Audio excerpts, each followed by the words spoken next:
and welcome to the next of my Meet the Candidate events, although it's fast becoming the Meet the Candidate Meets the Other Candidate event because I keep on having excellent special guests. Today we've got Jim Fairlie, who is the SNP candidate for Perthshire South and Kinrossshire. Hello Jim, how are you doing today? I'm very well, Michelle, how are you?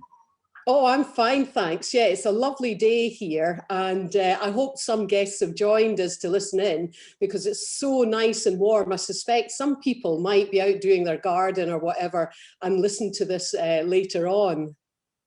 And the rugby's on today as well, so.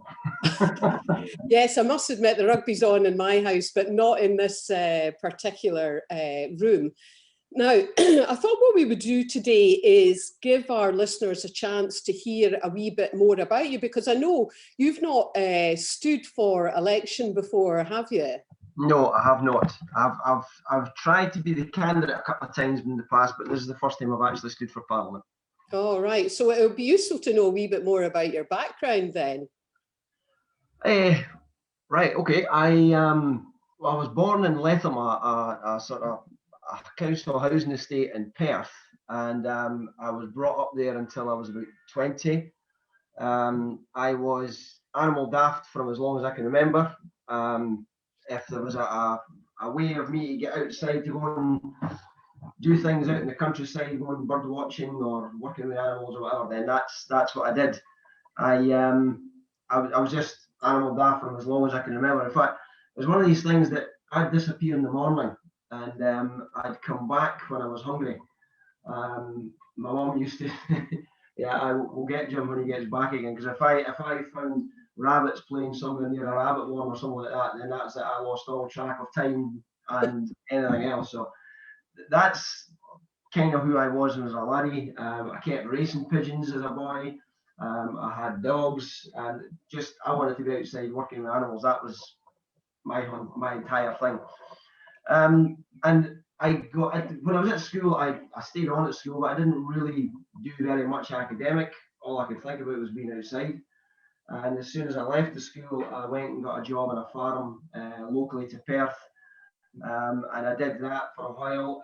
It's actually a difficult thing to get into farming when you're not born into it. But I kept on working away, working really hard at it, and eventually I got a job on a farm. I did some contract work for a few years, and then I eventually landed up as a shepherd on an estate. And it was during that time when I was a shepherd on an estate that I came up with the idea of Perth Farmers Market, and that's what started the whole farmers market movement in Scotland.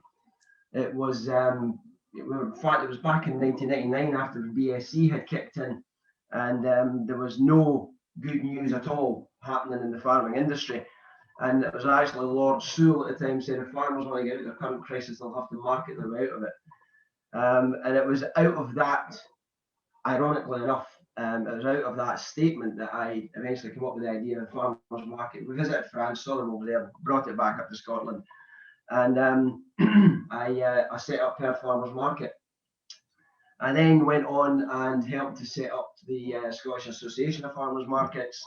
And again, ironically enough, it was John Scott, who's now the Deputy Presiding Officer. He was one of the first people to contact me back in 2000 or 1999 to help them set up farmers markets down in Ayrshire. So I went down there and I did that. I ended up then travelling around the country, helping various groups to set up farmers markets, set up farm cooperatives and all that sort of stuff. I also got involved with after the farmers market was kind of up and running, I got involved with the local authority to do a bit of working on public procurement. So how do we got better quality food into schools and colleges, hospitals, and I did a lot of work in that over the years.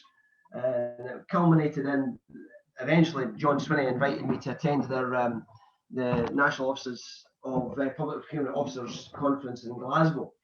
And out of that, we set up a national conference looking at public procurement, and best value rather than cheapest price was kind of the principle we were heading towards. And a lot of that has been taken on board, and that's still been carried on. I from there, I then got involved in local schools in Perth High School. We went up there, and both my girls were taught at Perth High School, and as I was myself. So I went to the school and said, you want to be a health promoting school, so that means you're working with the families, the pupils, and the school, and you're bringing in the environment. The World Health Organization have got a definition of what a health promoting school is, so I got involved with them in that, where we set up a project where the kids grew vegetables and stuff in the school grounds. They then sold it to the Home Economics Department. They then taught them how to cook it and how to market it. And ultimately what we did was we got the kids to go out to Gleneagles. They were taught how to do front of house service. We brought chefs into the school, and they taught the kids how to cook. We brought game in, showed them how to deal with game and raw meat. And then they sold tickets for a gala dinner. We held it in the Scone Palace Grand Hall, and they were selling tickets at £30 a pop for a 3-course meal, entirely sourced, grown, cooked, and delivered by, I'm saying kids, they're young adults from the age of sort of 15 to 17. And we did that for 5 years. That was a fantastic project. We went every year. We had Richard Lochhead, there was a guest speaker one year. It was just an amazing project. And a lot of those kids then went on to actually carve out careers for themselves in the hospitality sector. I took on a farm of my own back in 2007. I had a contract farm agreement from Mansfield Estate, and I did that for 10 years. And in that 10-year period as a hill farmer, my wife and I set up the outside catering business. And quite a lot of folk would know us from this area, from Perth and Kinross area. We would attend like a Perth show, Royal Highland show, Tea in the Park when it was there. And the principle was that we took our beef and lamb, processed it into high quality food to take away at outdoor events. And so we set that business up. And it actually became a better earner for us than what the farm did. And I came out of the farm in 2017, and we carried on with the catering business. But one of the problems that I've always had since 2014 is I couldn't settle. I just couldn't get losing the referendum out of my system. And I've always been politically aware. I've always been in a kind of a political environment, but it was not in a party political way. So that, like setting up the stuff with public procurement and working with schools, that to me was politically working within my own community, but it wasn't within the confines of a party. But after the referendum, I spoke to John Swinney, and he said, you need to get elected. That's how we change things. So I started then on a political road to try and get myself elected, and I am now the candidate for Perthshire, South and Kinrossshire. So that's a flying visit through my childhood to present day. But that's more or less how I've gotten to be here. I think that's a fascinating story, and there's a lot of things we're going to unpick in that. But I must admit, I did find an article about you when you started the Perth Farmers Market, in which it describes that, and I quote, his wife calls him obsessional. He thinks he's just determined, ... and maybe a wee bit obsessional at times.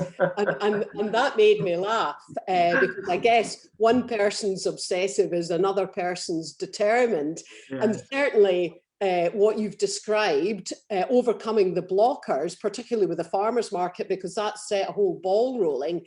I mean, you've certainly come across as an extremely determined person. And that's fascinating, your kind of journey as well. I mean, what you're describing is you're absolutely steeped in some of the key facets of a very rural constituency. You're able to represent voices that aren't always heard as strongly as they should be in terms of farmers. And there is nothing better than the experience of having done it yourself. And I imagine that is really opening doors for you in the constituency, because I can't see that anybody else is going to be able to compete with that. There is one of the things that I put across when I was trying to win the nomination was that I've lived and worked in this constituency my entire life. as I say, I was brought up in a very working class housing estate, council housing estate. So I know what it's like to be brought up there. I know what the issues are. And when I've been back campaigning in those areas, there are some of the bits that have improved and some of the bits are as bad now as they ever were. And, you know, there's a real kind of a, how would I put it, disappointment that we're still seeing problems today that I recognised from when I was growing up there. But from the farming perspective, Perthshire was undoubtedly had a very sort of call it conservative hinterland. But we've also been 25 years. Rosanna Cunningham's represented this constituency in one way or another for the past 25 years. So we've got a very strong SNP background here as well. But I definitely get the sense that the farming community in particular is saying, he knows what the problems are. He knows, he's lived it, he's breathed it, he's been there. And they won't be able to dismiss me. One of the things that the party was criticised for was that we didn't have anyone within the party who were really representing the rural constituency. And I'm not just talking about farmers here, I'm talking about the rural constituency. Because it's, you know, it's not just farmers who live there. It's the small businesses, it's the schools, it's the local garage, it's the local pub. You know, they all rely on the farming community and rural businesses to be there in the first place. So when I talk about farmers, people think that I'm very farmer oriented, and I talk about the business certainly. But the reality is I'm talking about the entire rural constituency, because everybody who lives and works in the countryside, and I say lives and or works in the countryside, they all want the same thing. They want the countryside to be preserved. They want it to do its function. It has to provide food for us, but equally it's got to be protected.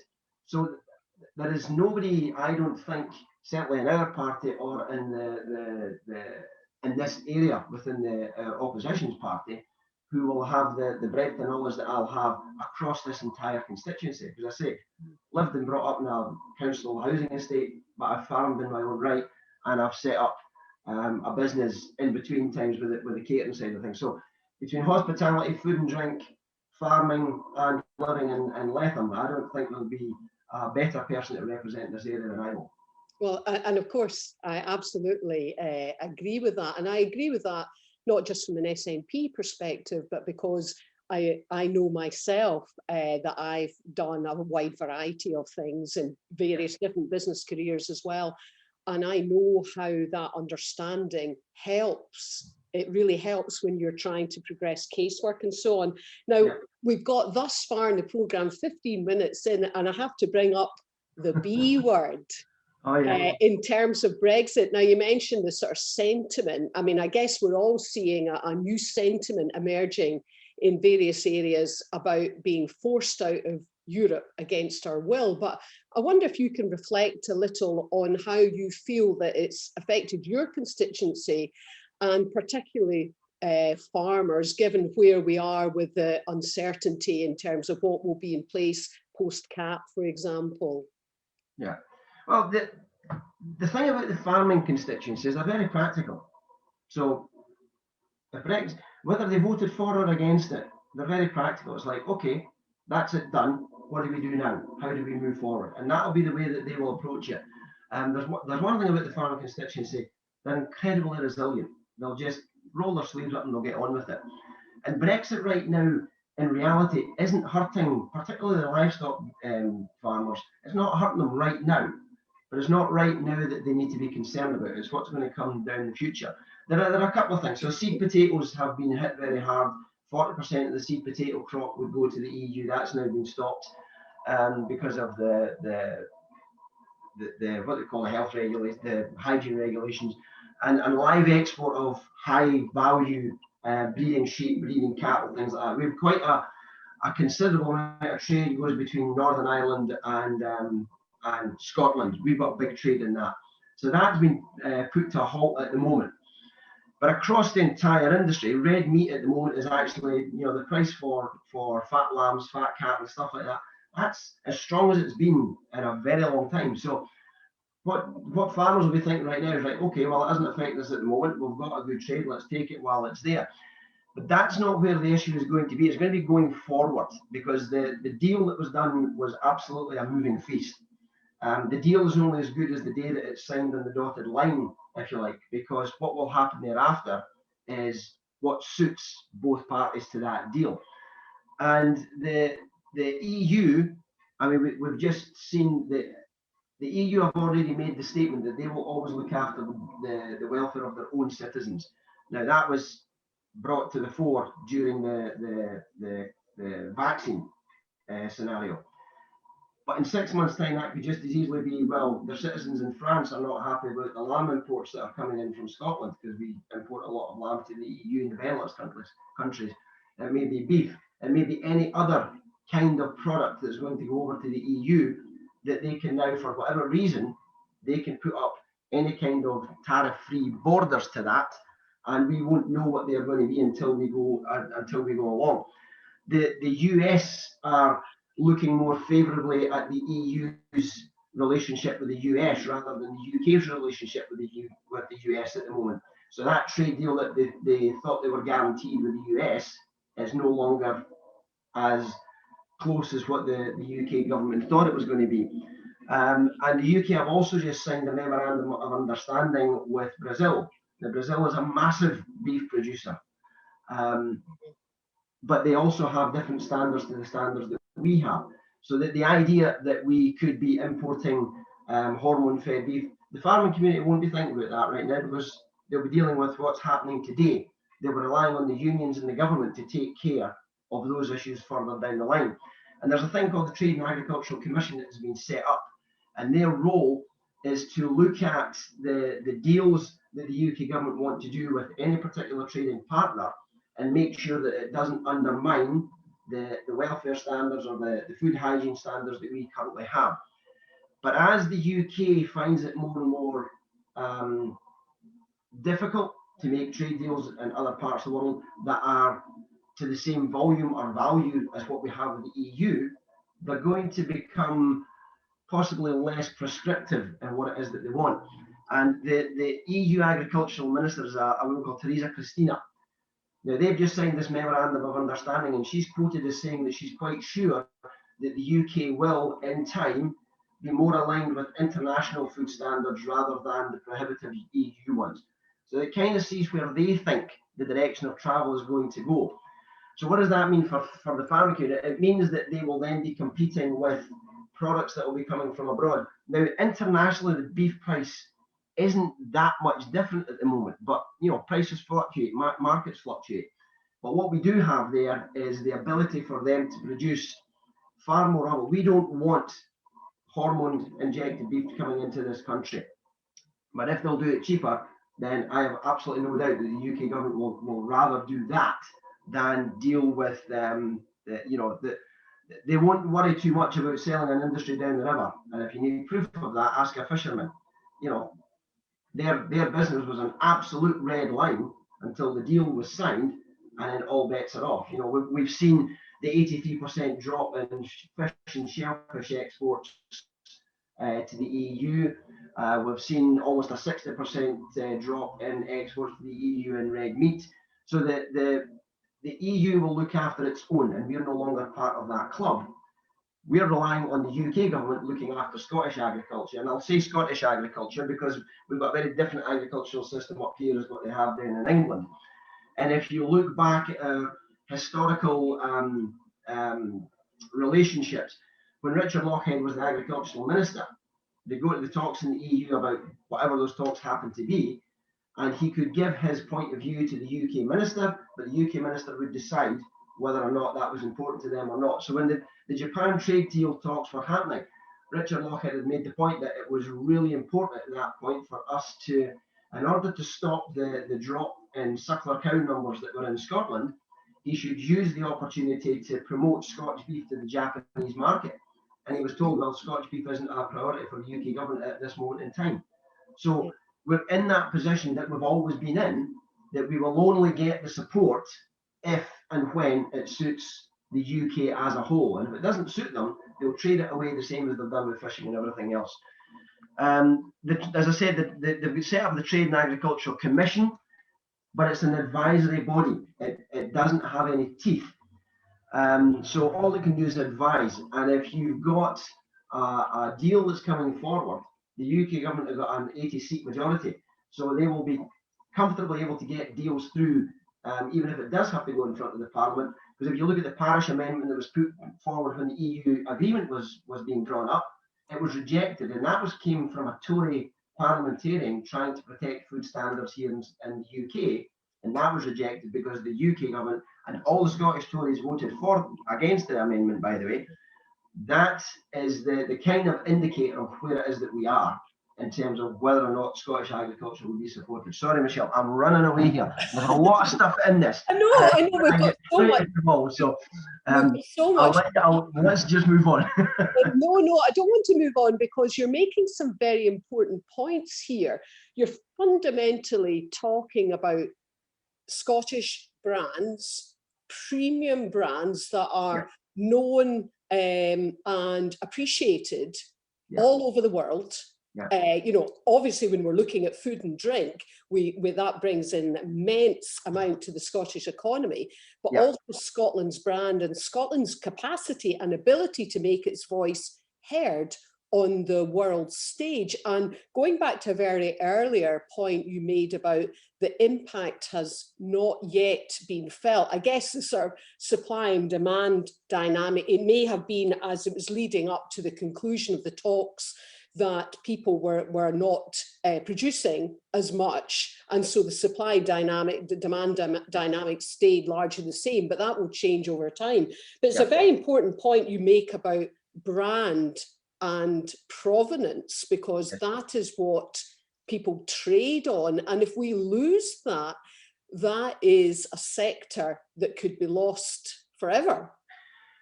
We currently have what we call protected geographical indicators. Now, the PGIs, as they're called, are things like Arbroath Smokies, Scotch beef, Scotch lamb, even whiskey. They've all got PGIs. Now, we can continue to use those PGIs post 2024, so long as companies that were registered prior to us leaving the EU continue to have the PGI protection. They have to apply for the new UK protection scheme or geographical indicator scheme that is going to be set up by the UK, but we can still use the EU PGI 2024. But the EU are currently out to consultation to see how they can strengthen their PGIs. So anything that we've got prior to the EU strengthening theirs will then weaken our ability to use that PGI. And what's more concerning than anything else, I've just read an article in last week's Scottish Farmer, I actually just read it today. And what they're talking about is the global market for British produce is what we have to go for. But it has to be a United Kingdom market. So that means it'll all have Union Jacks on it, on the basis that it's a UK product rather than a Scottish product.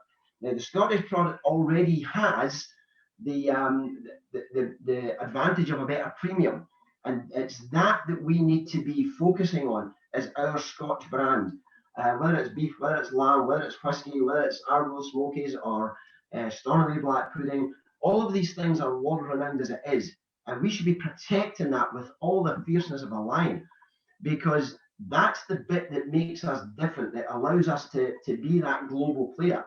So when we become an independent country, which I'm determined we will do by winning a majority in May and then delivering that referendum, we need to have all the tools in the box. And one of the most fundamental tools that we have is our reputation for quality and provenance. So we have to protect it with everything that we've got. And the only way that we can do that is to make sure that we've got something in the Scottish Parliament which is saying the Scottish brand is absolutely sacrosanct. And it's a vital thing for us going forward. The food and drink sector is currently worth about £14 billion to our economy. It employs about 350,000 people. Ambition 2030 is the setup from Scotland Food and Drink. It's a collaborative it's a collaboration of everybody in the food and drink sector, and we do work really well together in the food and drink sector to be able to push that that target, or that current figure of £14 billion to be worth £30 billion by the year 2030. With it, and what that success will look like is that the Scottish food and drink sector will employ 1 million people. Now that lets you see the ambition of the industry, but B, the potential of what we could actually be delivering in one sector of our economy. It's phenomenal. The power of that is absolutely phenomenal. And yet we're on the cusp of it being subsumed by the UK internal market bill. So we need to avoid that at all costs and make sure that we deliver that strong message that only the Scotch brand will work for Scotch products. Well, of course, and it's a fundamental to what both of us believe, having run small businesses, that when you're running a small business, you don't give away control over that small business to your nearest competitor. No, it just doesn't make sense. No. And I touched on the Common Agricultural Policy earlier, and at the moment, correct me if I'm wrong in this, but there's still quite a degree of uncertainty in terms of funding of that. There's something in the order of 170 million that would have come from the EU, that the UK government, in terms of coming to Scottish farmers that don't have the same kind of income levels as they do elsewhere in the UK, that just seems to be getting avoided. I mean, 170 million is not to be sneezed at. Well, it kind of smacks back to the whole convergence money, or the uplift money, and we'll briefly touch on that. Douglas Ross sent letters round to farmers in my constituency as soon as I won the nomination, talking about his role as the champion for Scottish farmers. And he cited the fact that the UK government had guaranteed that there'd be £570 million going to Scottish farmers over the next, between now and 2024, as though he was doing something new. They're not. That's the money that should have been coming to Scotland anyway. But what we do know is that there's £170 million has been sliced off the bottom of that that's now not going to be coming. So the Scottish government will still have the funding decisions to a certain degree, but they're going to have less money to do it. That 170 million, now, to be perfectly honest, I'm not quite sure where we're losing that, but I know that it's not going to be brought forward. But what that does is it reminds us of what happened with the Convergence uplift money.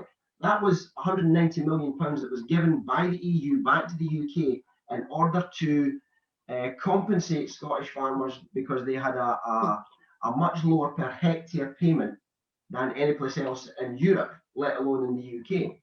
So the EU gave this money back to the UK in order to bring Scottish farmers back up to parity with the rest of the UK.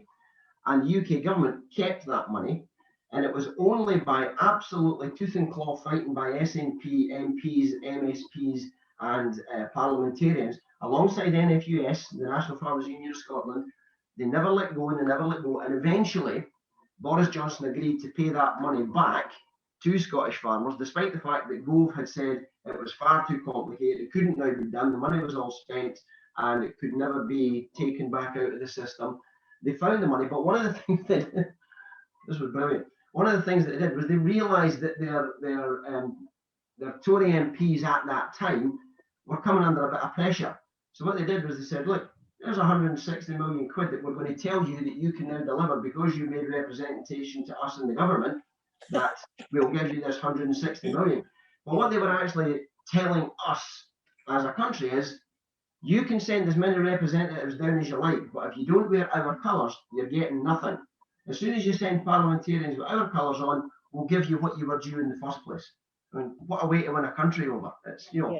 I mean, it's certainly not a partnership of equals, and I remember that happening. There was a number of different scenarios where they tried to make the play that it was the Scottish Tories who had delivered something, having refused for years and years and years, whilst the SNP MPs in Westminster were making very, very strong representation. That was exactly the same as happened with the Convergence money. Yeah, I mean, and this is fascinating. We are going to go on and talk more about this area. I want to talk a wee bit about your background in the wider kind of political movement and history and so on. But we're going to have just a little break for a while, and what we're going to do is share the screen and show my crowdfunding video, because it will lead us to talking about rural constituencies in general. I've used a lot of drone footage in it, which I think, you know, some of the drone footage, not in this particular one, but in the other ones, is so detailed that people can almost see their own houses. So it's been a very useful way of getting round about the constituency. So we're going to just share the screen and show that, and then we're going to carry on a conversation. This election is the most important in my lifetime. Scotland stands on the cusp of change. Without change, and without the powers to make the changes we want to see, Scotland will be held back. We've been forcibly removed from the EU against our wishes. The cruel injustices of Westminster have been laid bare during the COVID pandemic. The Tories knowingly and deliberately work against the interests of Scotland, and the Scottish branch office of the Labour Party stands idly by. So this election is about choices, Scotland's choices. We need to choose the people we send to Holyrood, and they need to choose what to do when they get there. We need people who can deliver on Scotland's choices. We need people who can stand up and be counted. And we need people who will focus relentlessly on the North Star of self-determination. I need your help. I need your help to reach as many people as possible in Falkirk East and encourage them to vote SNP. Please support my crowdfunder. This election is different and it's more expensive. We need to use targeted social media, and we need to deliver our leaflets via the Royal Mail. Please help. No amount is too small. Let's make Scotland's future about Scotland's choices. Let's make part of that choice Michele Thomson, representing the SNP in Falkirk East. Thank you.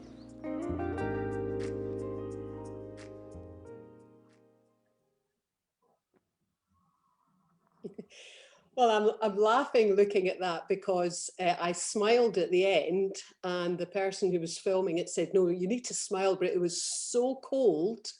I felt as though if I smiled, my face would break. So I was kind of, it was absolutely freezing, to be honest. So anyway, welcome back. If you've just joined us today, we have got Jim Fairlie, the SNP candidate for Perthshire South and Kinrossshire, chatting with myself, the SNP candidate for Falkirk East.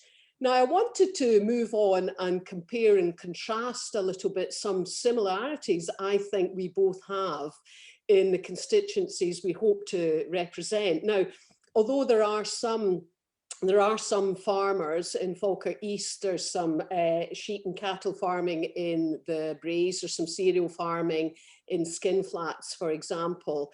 Actually, more of the issues occur because of the rural nature of much of the constituency in terms of difficulties with local transport and with broadband connectivity.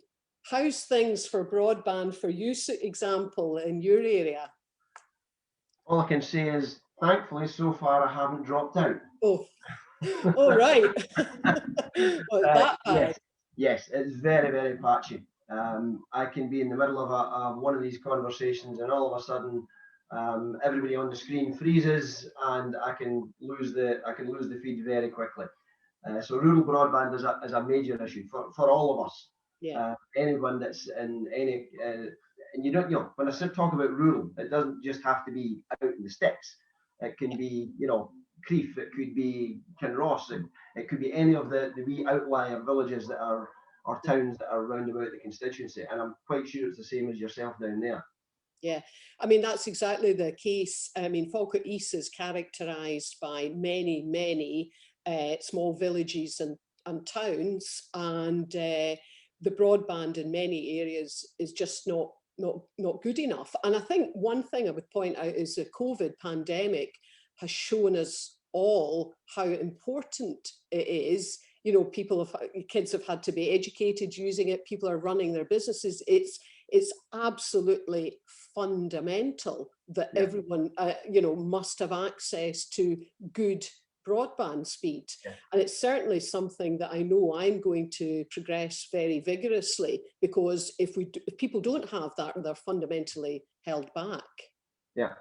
And the thing that really gets me about the broadband thing is the absolute hypocrisy of the Tories on this. You know, they put £29 million thus far into rural broadband in Scotland. The Scottish government have put in over 500 million, and yet we keep hearing how the SNP have missed their target of, by 2021, having broadband rolled out across the entire country. It's a reserved matter. Telecommunications is a Westminster issue, and yet the Scottish government have taken it on board because they realise the importance, particularly to Scotland, of rural broadband.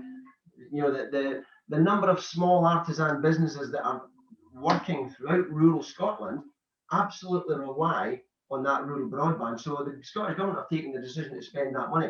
And I've got a wee analogy that farmers will really appreciate on this. If you imagine that you're a farmer and you're living on your farm and your local village is just, you know, half a mile down the road, and every winter you get snowed in, and there's 60 streets in your village, and you go to the council every year and you say, look, will you clear the streets of snow? People can't get in or out. It's, you know, it's blocking our ability to live up here.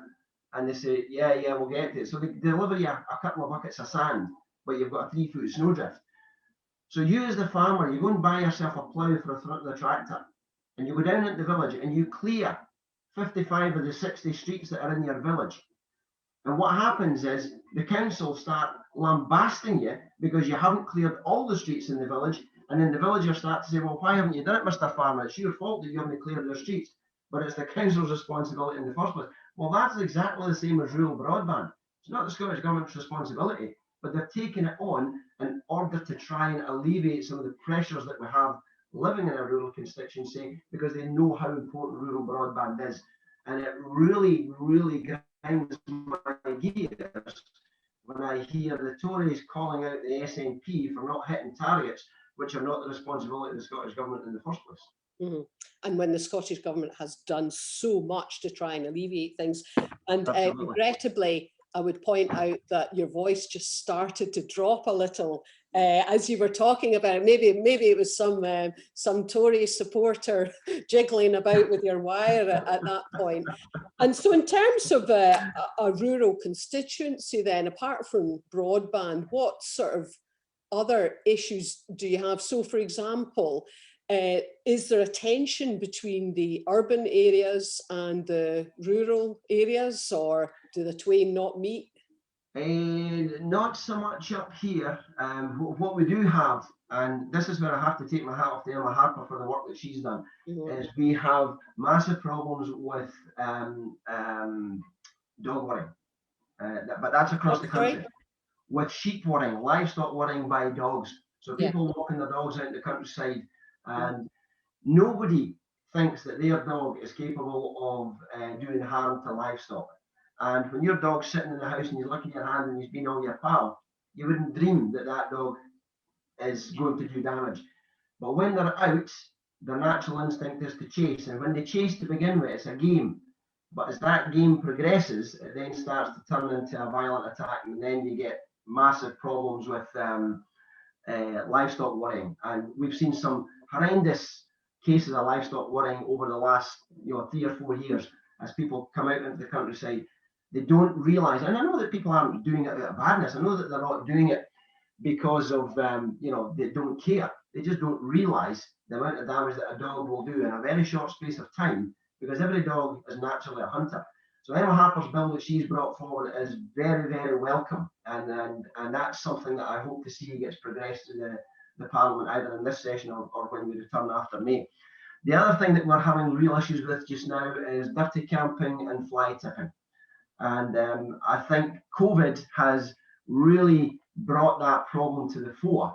And it was one of my disappointments in the budget from Perth and Ross Council last week that our SNP group put forward a proposal to make sure that there was funding put in place to help tackle the problems with fly tipping in particular, and the Tory administration rejected it. So that's a disappointment, particularly given the fact that, you know, it's as a rural constituency, it's one of the things that they have campaigned on in the past, and yet they had an opportunity to do something about it and didn't do anything this time round. So I would hope that we can do something to kind of, you know, bridge that gap somewhere down the future. But fly tipping, dirty camping, dog worrying, or livestock worrying with dogs, these are all the kind of conflicts that you get where people, you know, coming out into the countryside, they don't realise that it's a working environment. And it's very idyllic and it looks lovely and it looks peaceful. But people work there and people live there and they make their livings out of these areas. So one of the things that I'd really like to do is find that balance between the demands of the urban population to get access to land and how they want to be a part of the countryside and get access to it, and balance that between remembering that people actually make a living out of that. That's one of the big issues that's going to come in the next parliamentary session, I'm quite sure of it. Yeah, and so I can see why your voice with your unique understanding will be tremendously helpful. And actually on the matter of fly tipping, that's also an issue of some areas of Falkirk East. I was talking about it in a video I was doing the other day. I'm doing this thing called Around Falkirk East in 80 days, where I'm talking about individual village. I mean, I suppose it's really important to recognise that each village and town has its own identity and its own history, many former mining villages, but funnily enough, fly tipping is an issue I brought up in one recently. I'd like to, if we could, just talk a wee bit about, because we will be taking questions and I see some have been getting posted up. I jokingly refer to you as young Jim Fairlie, but of course, you're no the first Jim Fairlie. Tell me a wee bit about your sort of family history in the SNP. Well, I am James McGregor Fairlie II. My dad was Jim Fairlie, who was the senior vice chairman and deputy leader of the party back in the 80s. And our entire upbringing was immersed in politics, and our house was a regular meeting place for, you know, some of the real stuff. And some of the younger generation that are in the party just now will have no idea what it was like, and you'll certainly understand this, Michelle. They'll have no idea what it was like to try and progress an idea of independence in the 70s and 80s. But I remember going out campaigning with dads just as kids. We were at coffee mornings, we were at bingo teas. It was, you know, real old-fashioned, try to raise funds just to get enough money to go to stand in an election, and quite often the party would lose their deposits. You know, it was real street fighting, grinding politics at that time. And our house had, you know, regular visitors of some of the real old worthies, and they were people that were in our lives, as it were. So we were steeped in politics. One of the things that Mum and Dad insisted on was that there were 7 of us in the family, we all sat down every night and had dinner together, and we'd all talk about, you know, what was happening in our day. But invariably, we got talking about politics.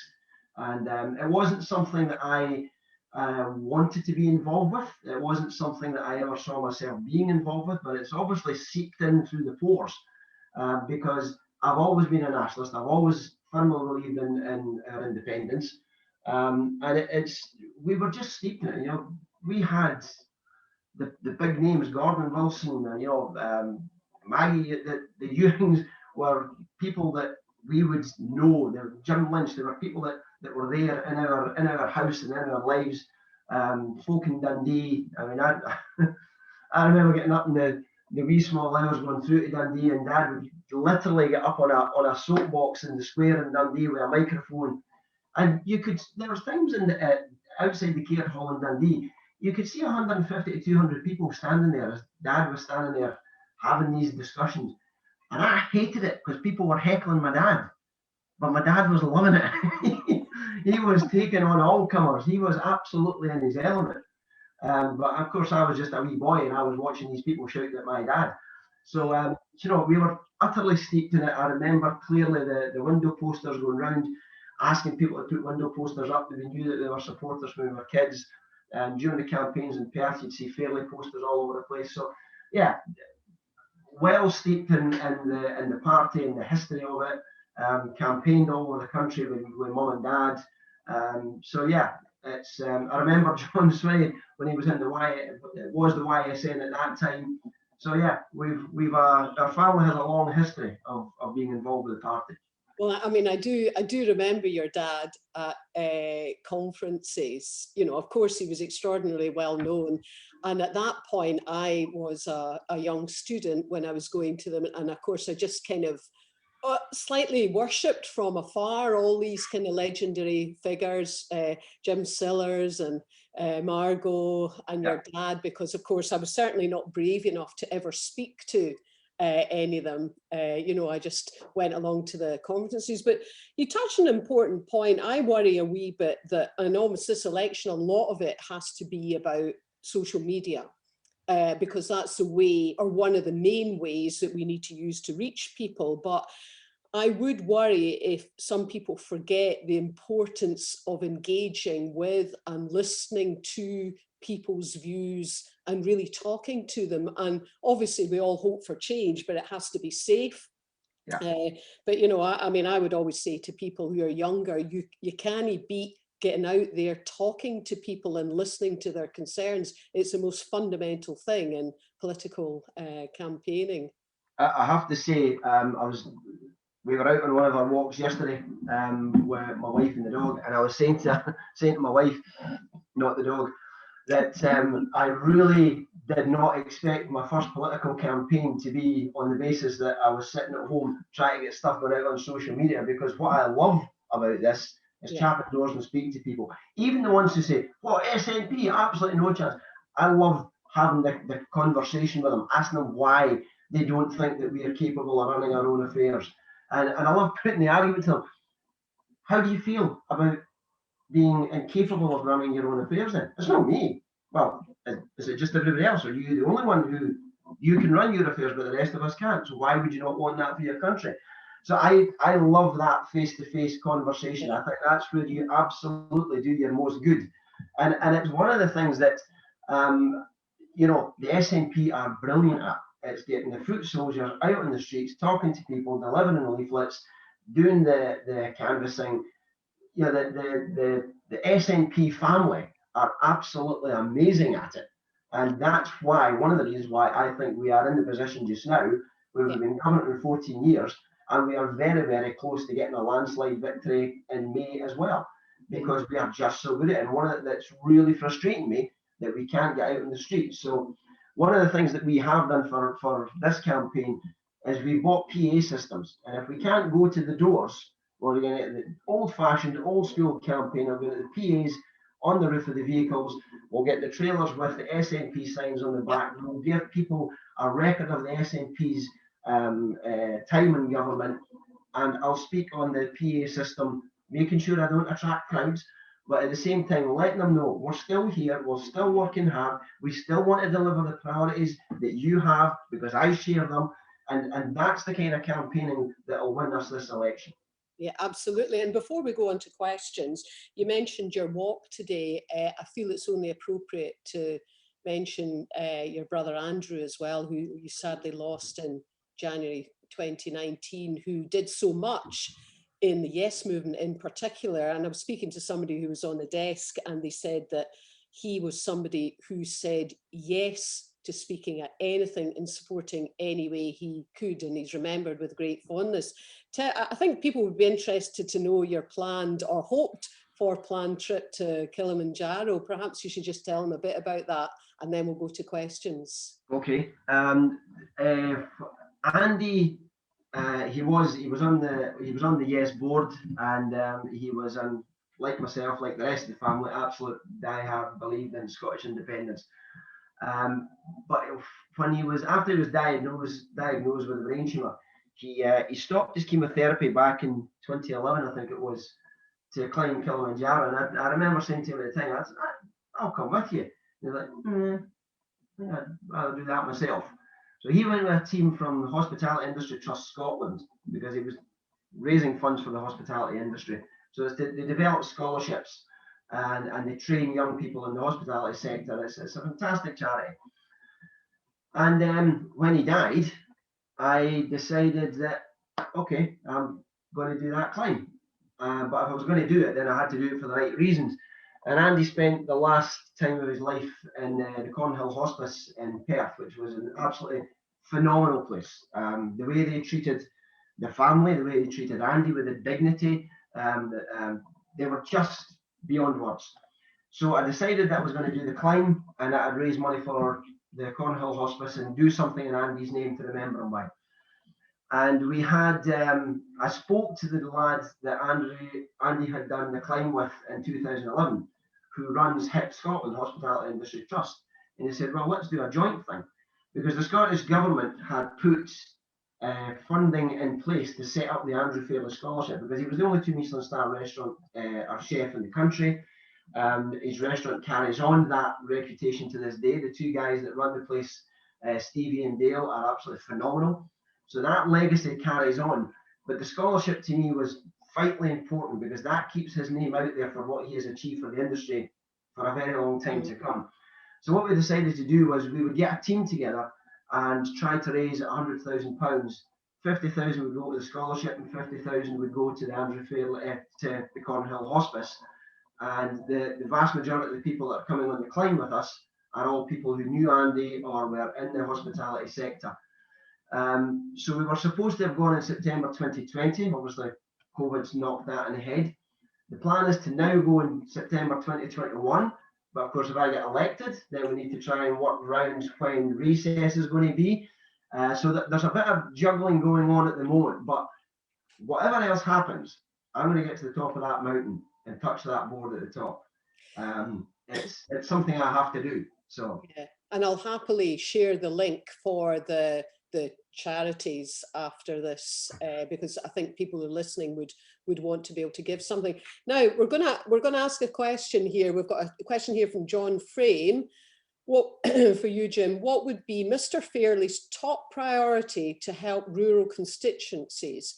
Isn't the problem we are vastly outnumbered by the urban population? What's your thoughts? Well, what is the top priority for the rural population? Is it broadband? Is it agriculture? And, you know, what is the problem? And I think you have to take that as being, you know, what do I need to do in this constituency? I think more broadly speaking, I think there has to be a reconnect. And it's one of the things I've been trying to do since I set the farmers market up, is getting that reconnect between the urban and the rural populations. That people have to understand that the countryside looks pretty, but it looks pretty because it's managed and it's worked in a way that makes it look the way it is, but it's productive, it's producing food. So that I don't know whether the questioner is as a farmer or whether it's just somebody who lives in the rural constituency.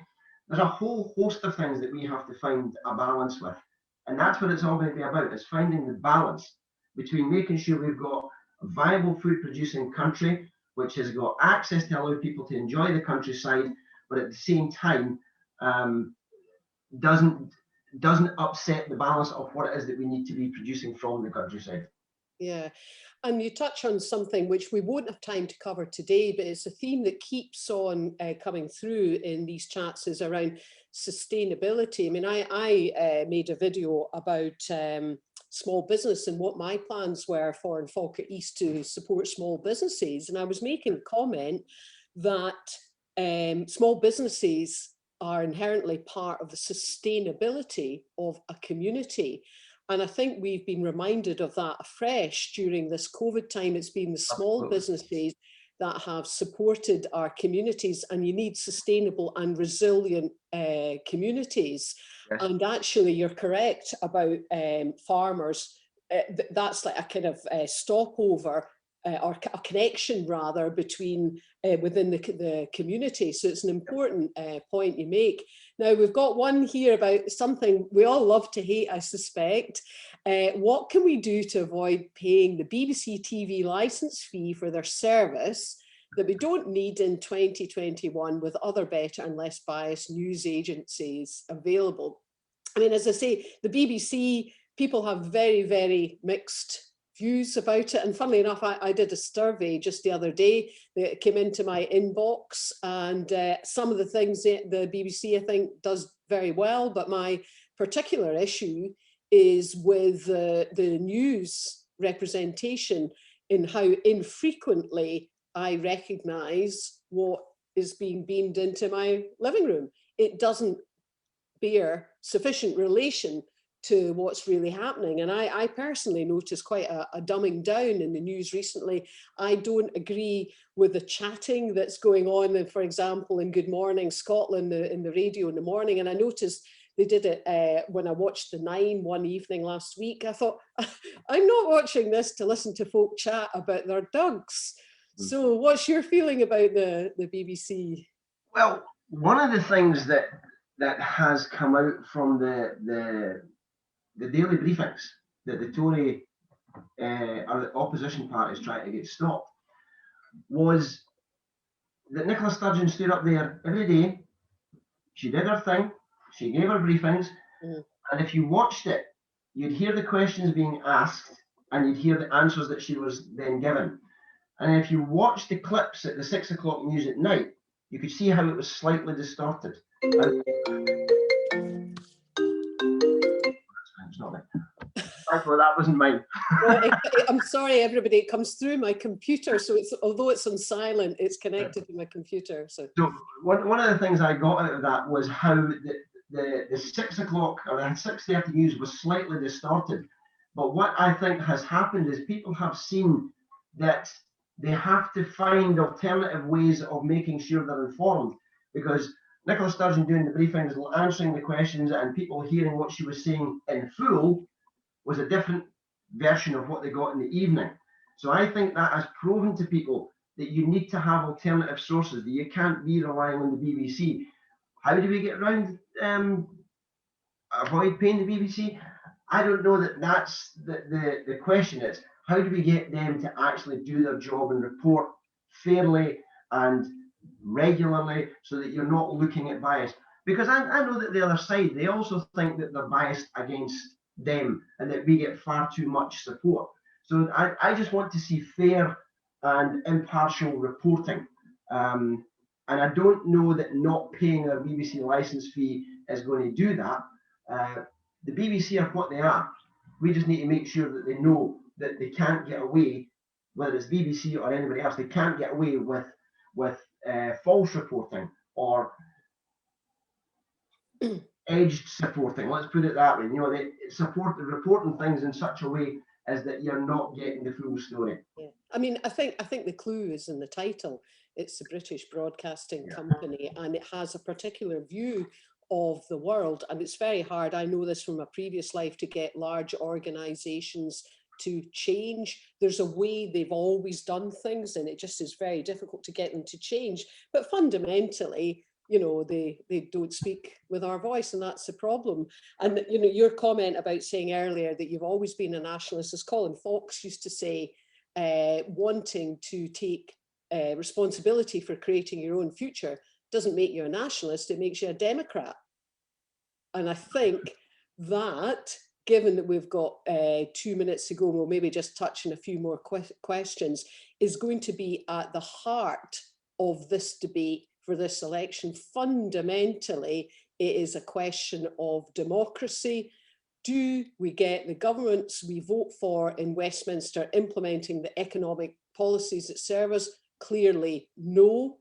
But we do have the chance to get the governments we vote for, even with, quite correctly, proportional representation, says get the governments we vote for that will act in Scotland's best interests. And that, of course, is the SNP. We've seen the Labour Party just recently reavowing in London their commitment to nuclear weapons, and nothing the Labour Party in Scotland, that doesn't, of course, exist, can say anything about that.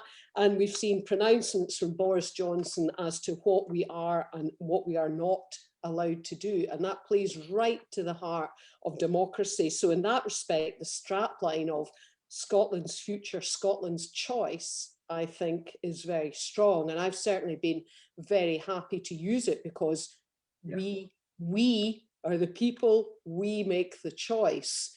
So that's my pitch for the day. And we've got 1 minute for you just to finish your pitch, Jim.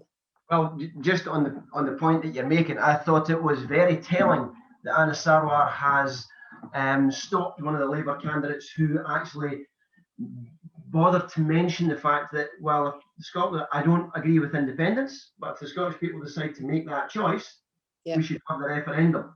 She's not even allowed to stand as a candidate. So they're not even allowing their own people to have that discussion. Exactly. So that tells you all you need to know about Labour. One of the things that concerns me slightly in the election going forward is that we don't, that we get... Last word, because we're going to, Jim, I'm sorry to interrupt, but before we will get thrown off this because we're live streaming. Right. And I wanted to have the chance to say thank you.